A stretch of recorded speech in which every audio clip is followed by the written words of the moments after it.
wasiirka wasaaradda warfaafinta dhaqanka iyo wacyigelinta Somaliland ahna xafayeenka xukuumadda Somaliland Sleebaan Yuusuf Cali Koore oo ku sugnaa munaasabadda maalinta dhalinyarada Somaliland ayaa fariin u diray xisbiyada mucaaridka iyo ururadii dhawaan la furay waxaana ka mid ah hadaladiisii Somaliland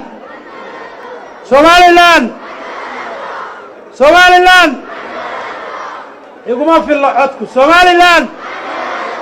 hadan hooya waxaan maanta halkan u joognaa maalin taariikhi ah oo ummadda reer Somaliland meel kastay joogtaba caan ku ah maalin bay leedahay waa maalinta lagu tilmaamo dhimbiishii halganka ummadda reer Somaliland ee ay iskaga xoreysay taliskii dalka ku qabsaday inqilaab 1969 ka bacdi markay ummaddu dareentay cadaalad darro iyo caburin joogta waxaan u malaynayaa halgankii halkaa ka bilaabmay maalinta dhagax tuurka ee ay ardaydii Somaliland gaar ahaan kuwii hargeysa joogay iyadoo ay dabada ka riixayaan oo hogaaminayaan aqoon-yahanadii caanka ahaa ee loo xidhay ee toogashada loogu xukumay ee ururkii UFO oo hadda rag badani halkan ka fadhiya taariikhda Somaliland goob kasta oo ay ka dhacdo iyo meel kasta ay ka dhacdo waa la wada leeyahay ummadda reer Somaliland waa laga yaabaa gobollada qaarkii in loo kala badsado siyaabo kala duwan halganka laakiin macnaheedu waxa weeye in halgan kasta iyo hore u socod kasta iyo wax kasta oo ummadda ku soo kordhiyay wax in ay wada yeelato oo ay noqoto sharaf ummadda reer Somaliland wada leedahay haddii aan ka soo qaado halgankii daraawiishta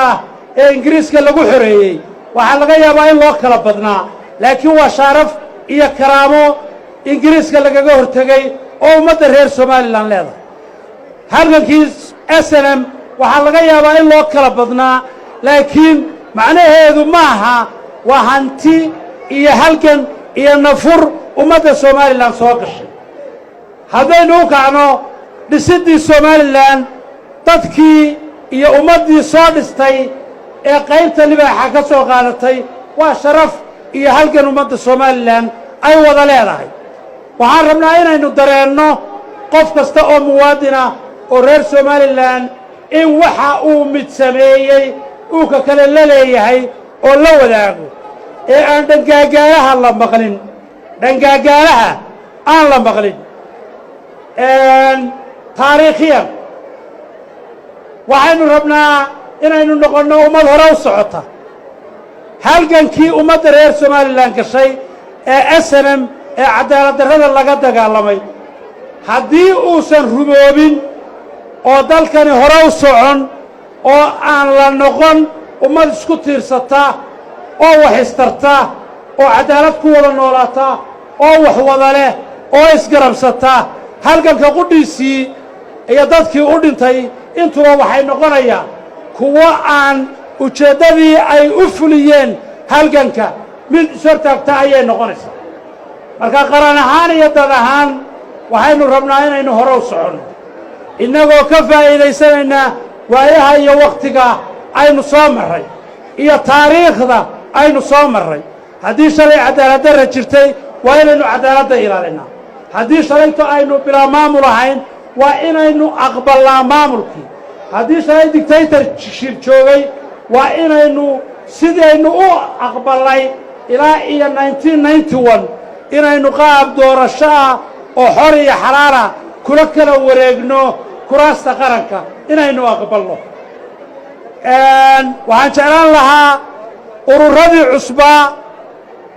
ee lagaga dhawaaqay halkan iyo xisbiyadii qarankuba inay joogaan maadaama ay maalin qaran ahayd waxaan leeyahay iyaguna maalmaha qaranka ka soo qayb galeen ururadii dhowaan ku dhawaaqay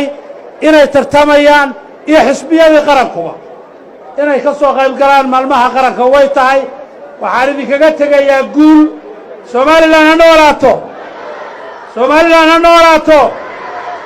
somalilan ha noolaato somalilan ha noolaato